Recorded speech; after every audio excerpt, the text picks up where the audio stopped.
All right, we did it. We did it. We did it. We had our intro today. Oh my God, that was great. Good afternoon. Good afternoon, everyone. By the way, let me just put a plug in for my sister keeper, Nadia Manzano. She did the intro and the outro for our show today. So we are grateful for her. Good afternoon, good morning, good evening, wherever you are watching from. If you're watching from the East Coast, the West Coast, the South Coast, the North Coast, Africa, China, wherever. Welcome to another episode of Books, Business, and Brunch. And if you're watching us today, we're only broadcasting on two platforms. So it's our Books to Business group and it is on YouTube. So if you're watching us and you have not yet subscribed to our YouTube channel, please do so. And for those that are watching on YouTube, thank you for subscribing. We want to make sure that we grow that channel.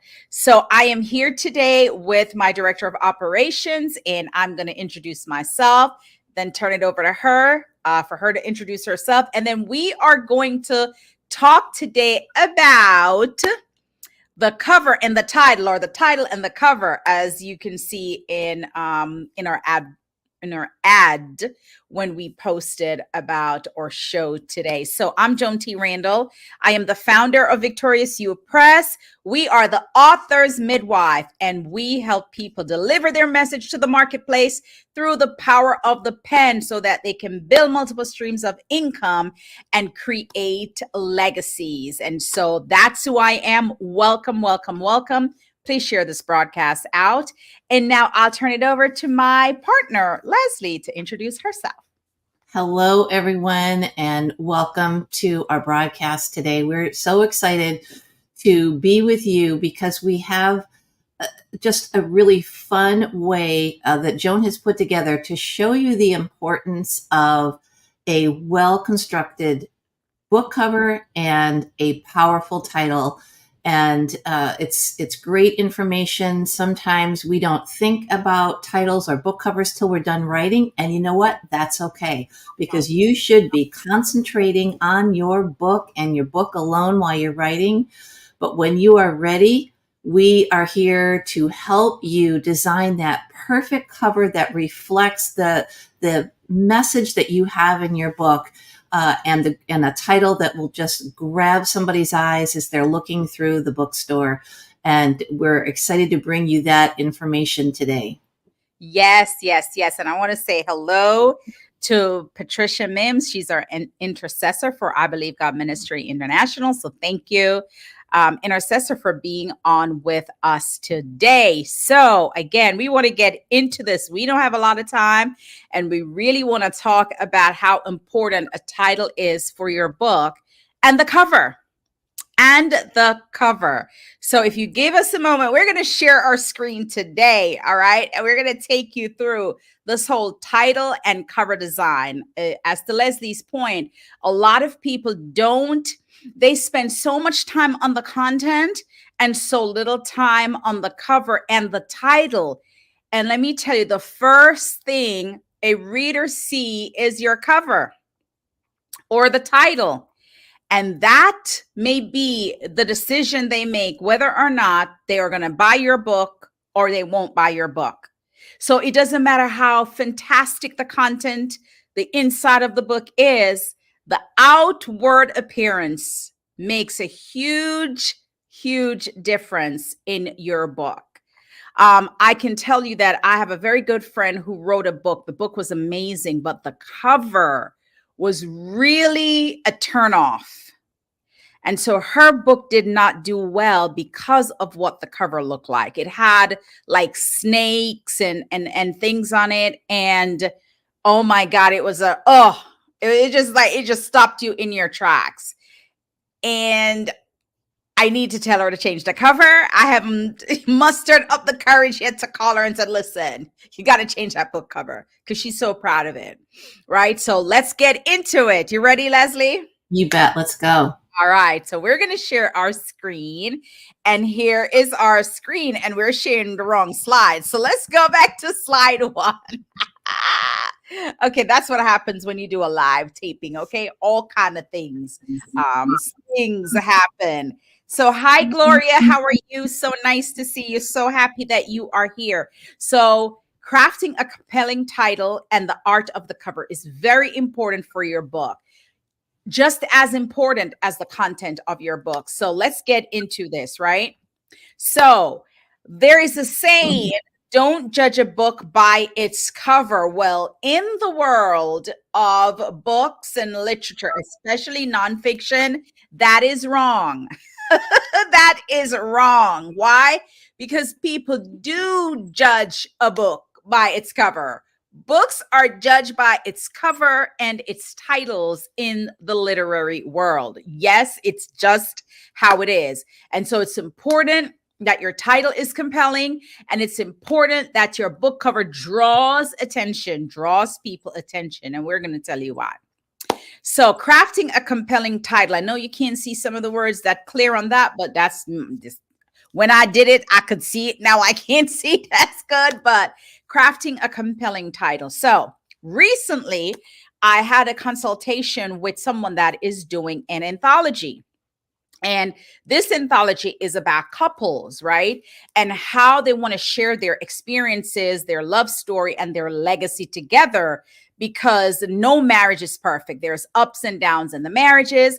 And this couple wanted to do an anthology with other couples as to how they were able to sustain their marriage and still find the fire and the spark to love each other, even though there are times when they may not like each other, or there are times when one sleeps upstairs, one sleeps downstairs. And so she started taking me through the book, and the vision of her book. And this is kind of when I said, what is the title? She said, couples sharing their experience, love story, and legacy together. Well, that's long as a title. I mean, it's okay, but I don't know if that is an attention grabber. So after I listened through the entire conversation and what she wants to decide, I said to her, I have a title, right? And remember, I told you guys that I am the author's midwife. So I have this knack of hearing a story and just being able to pull a title out based on what I receive from whoever I'm doing the consultation with.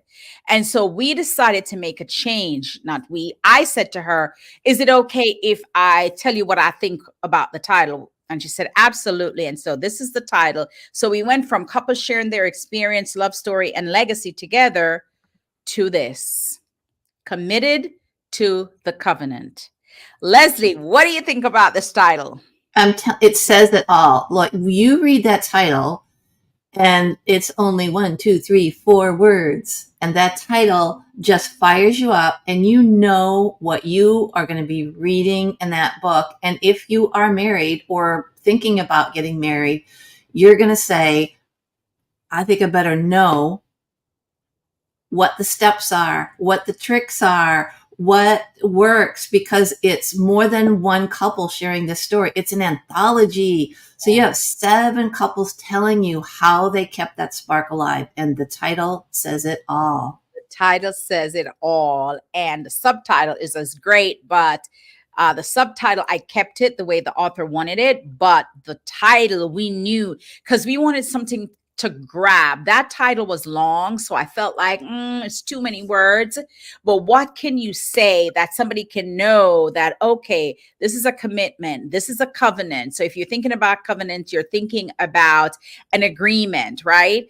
And marriage is an agreement. Love, when you're married, love, relationship, all of the things that happens in your marriage, whether it's money, whether it's your children, everything is a commitment. Everything is a covenant, right? And so here was what was so incredible. When we did the interest call for authors, we had authors that are interested in joining this anthology. And when we asked, what made you join? 90% of them said the title. 90% of them said the title. Committed to the covenant was why they joined, because they saw it. One lady said that it she knew that she was going to get all that she needed to keep her marriage or to stay in her marriage. And then the other said, I have been married 42 years. I want to share what we did. Another person was married 35 years. They wanted to share how they got through. Another couple was married like 27 years. They wanted to share how close they came to saying Mm. bye bye, but what kept them together, so it was just great. So titles are very, very important. And if you are what do you call it? If you're self publishing, right? This is very important for you to think about. You may even want to run it by somebody else, right? Or if you are using a publisher, make sure that you have a relationship with the publisher where they can give you the understanding of why the titles are so important. All right.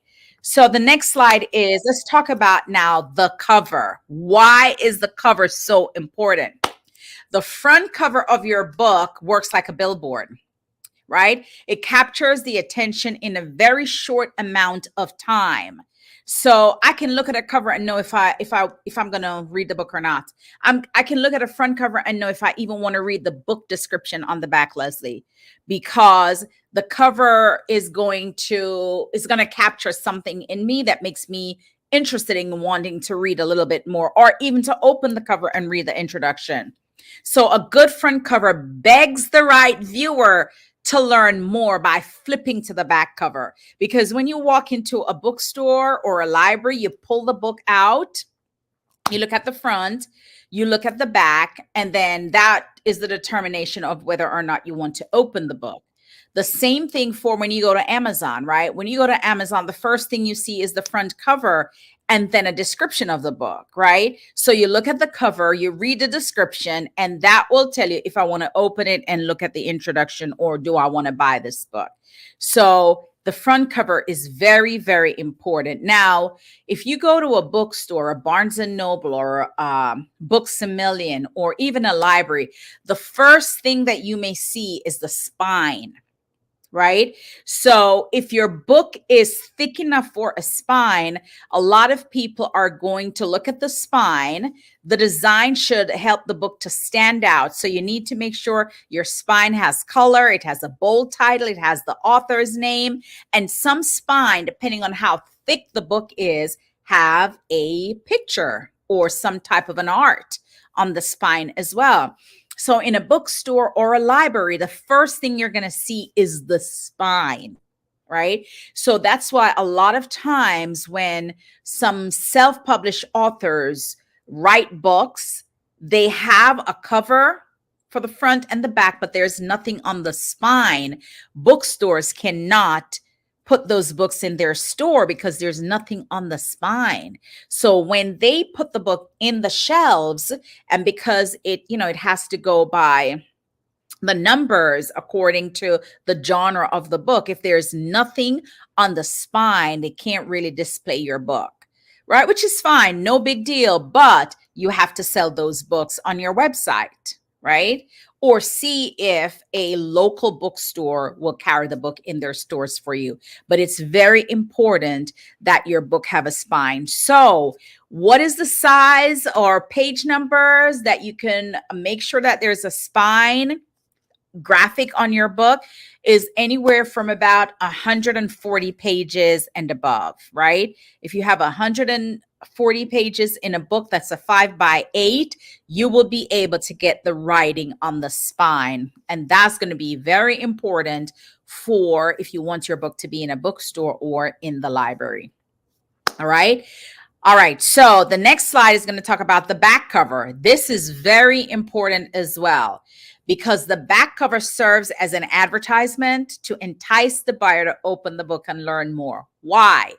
Because you're going to have the headline or the book blurb or the book description on the back cover of the book at the top of the book. And then it's going to have probably a call to action in the author's bio, which is going to be on the lower part of the back cover. And more than likely, you will have a headshot of the author on the back cover as well.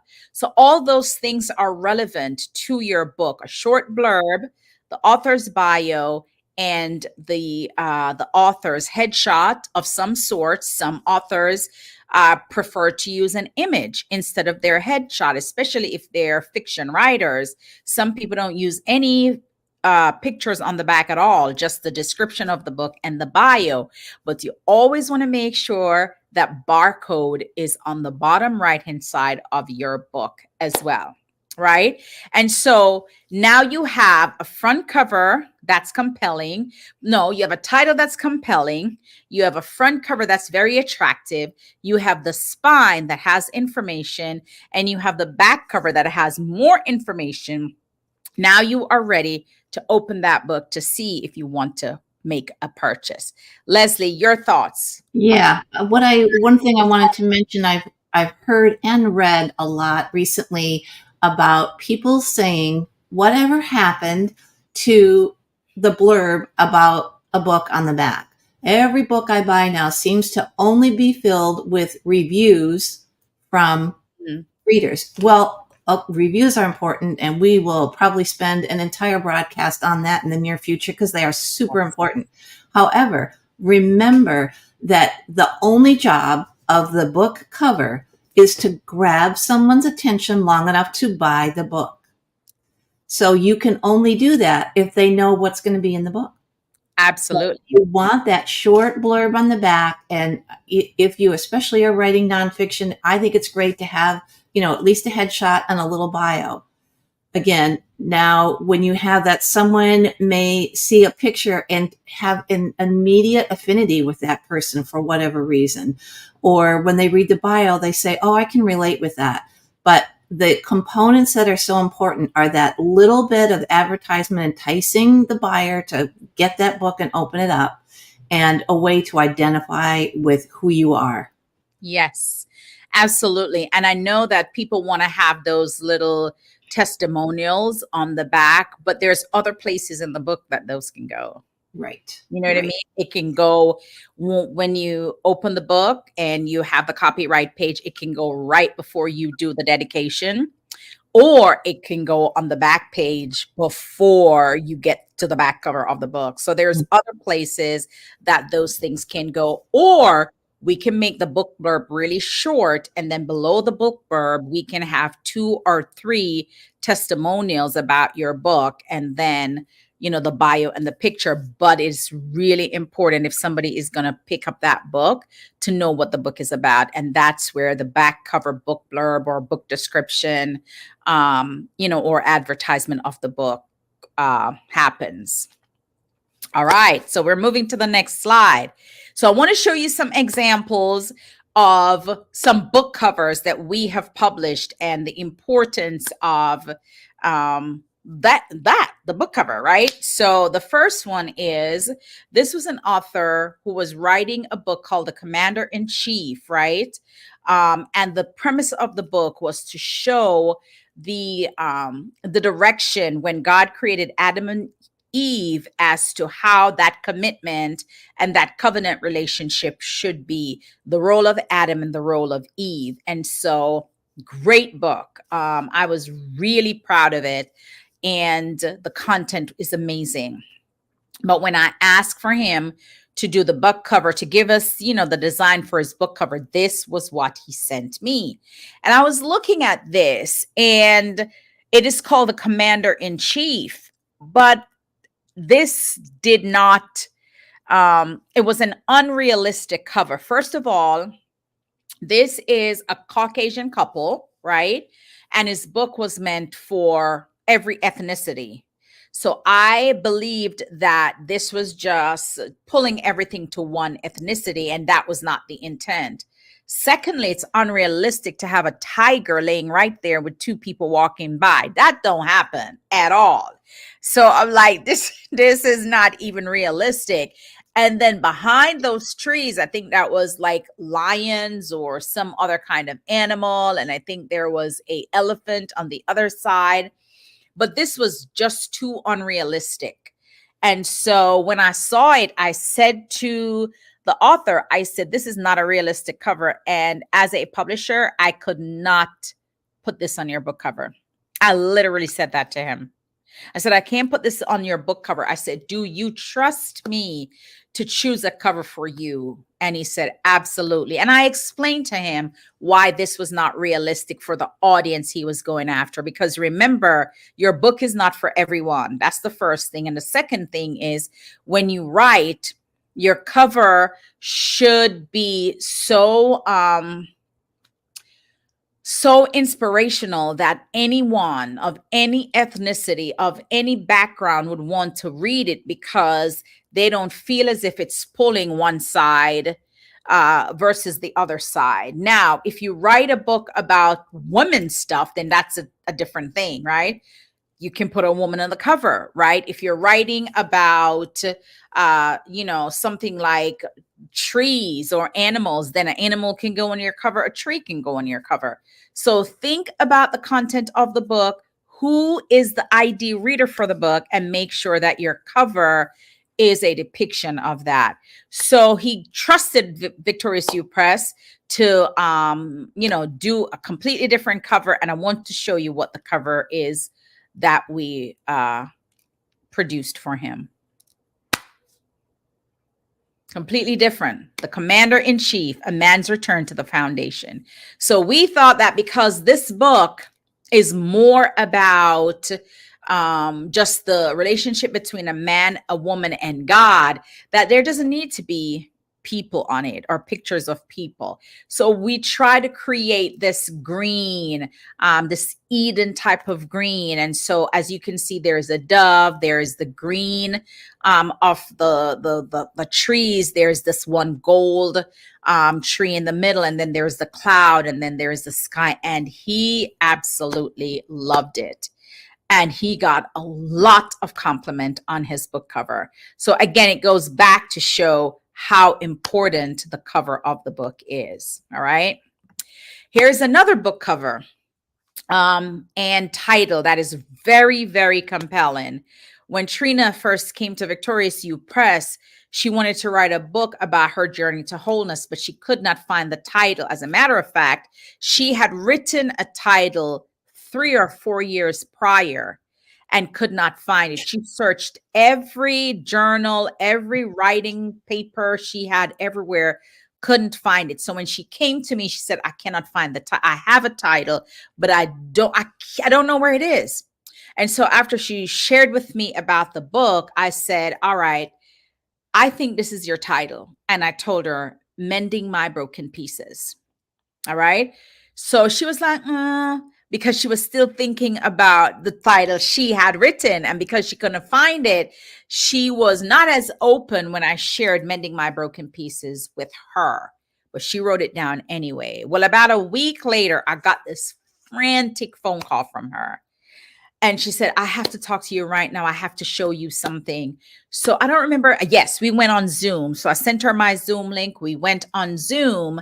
And she said, I want to show you something. And then there was this piece of paper in a journal, a journal. And you could see where she was writing 5 years earlier. So her book was published in, I want to say 2020, maybe. And this was 2015 because the date was at the top. The title this woman had written in her journal was Mending My Broken Pieces. When I tell you, that's when I realized the gift. Because I never know. She couldn't remember. And when she showed me that was her title. So I'm like, all right, this is great. So, and if you look at the book, right, it's a very compelling title, Mending My Broken Pieces. And not only that, but when we designed her book cover, if you look at the image behind her, it's broken glass. It's broken glass, but it's all put together. And so it has these beautiful layers, like a whole butterfly thing going on, but it was broken glass. So the image really depicts the title of the book, Mending My Broken Pieces, My Journey to Wholeness. You can use a cover like this and tell the story without reading the inside of the book. And then the other one we had was Pastor Trisha Payne. She had a very similar surgery to mine, almost lost her life, but came through and decided to write this book, The Fight for My Life. And then the title was What I Discovered as I Triumphed Through Tragedy. But with her book, we did the back a little bit different. Instead of just a headshot, we wanted it to have a fuller effect. And so it's almost a full-size picture on the back of the book. So if you go to the back and read the book blurb and her bio, even just this whole thing about the fight for my life is telling that this woman fought, went to death's door, the thing flatlined, and she was brought back. So this is a very compelling book, and it was the first book that we officially published at Victorious U Press. So that's it for us. Leslie, anything else? What else can you think about? Yeah, I wanted to give a shout out to Peter for being open to you, open to your expertise. And I would just like to mention that because you may be in a similar position as an author at a certain point and have something that you're attached to in your heart, but you have an expert saying to you, I believe you need to do this or this image or this title. And it's a great thing to trust the process and trust the people that you have hired to help you in this publishing journey. And Peter could have held to his guns. The book would have been exactly the same. Yep. Wouldn't have changed. However, the impact of the book was greatly enhanced by trusting in the experts to create that absolutely beautiful cover. Absolutely. And his book made the international bestsellers list because this is a man that's well traveled. So when you think about like Europe and France and Africa and all of these places, I mean, it really made an impact on the world, his book, and the content was great. So thank you, Intercessor. We thank you. Thank you so much for watching. All right, Leslie, any last words before we wrap up? Yeah, we just wanted to mention that our masterclass is coming up this Saturday, TikTok. It's just a few days away. And this class is all about helping you set a foundation for a book. So if you're a first-time writer or have only written a few books and still feel a little unsure, this masterclass is going to help you do the foundational work before you ever start to write, and then ways to keep your reader engaged right to the very end. It's only $7, and it is just packed with great content. So we invite you to sign up for that. You can get the link. I don't know if we have access to drop the link here. I did. But it is on the Facebook group, and it is at 11 a.m. on Saturday Eastern Standard Time, and we look forward to see each and every one of you on that class. Yes. We are excited to be bringing this to you. Leslie is our facilitator for that day. She's certified in the creative writing space, and we're so excited to be bringing her expertise to you, and so that you can write for the first time and never have to wonder again, where do I start, right? All of that will be covered. So thank you so much for watching, and thank you for those who will be watching the replay. Stay tuned every Monday at 12:30. We are going to be coming live to you, and we're going to be talking about books, business, and we're going to have some brunch or some tea, or I have my coffee here. And just please know that this is only being broadcasted in our Facebook group, Books to Business and Beyond, and on our YouTube channel, right? Because we want to do this specifically for those of you that are in the group and that follow us on YouTube. So share this broadcast, and we look forward to seeing you next Monday right here at the same time. And remember that your words written on paper creates an indelible impact that not even time can erase. So right the first time. All right. God bless you. Have a great one. We'll see you soon. Thank you so much for joining us. All right, let's go to this.